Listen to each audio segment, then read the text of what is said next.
This 2018 Ford Escape recently had some unwanted house guests inside, and there's still one in there that didn't get the eviction notice, so let's have a look around.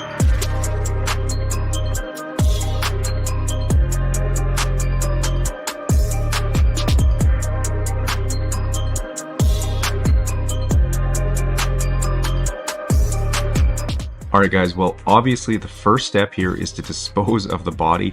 And yes, if you're wondering, this is the first time I've ever found anything dead inside a vehicle.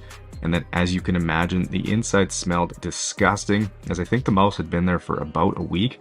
So I'm running my ozone machine to take care of that smell. And then while I work on the exterior for a few hours, the ozone will have a chance to dissipate before I start on the inside.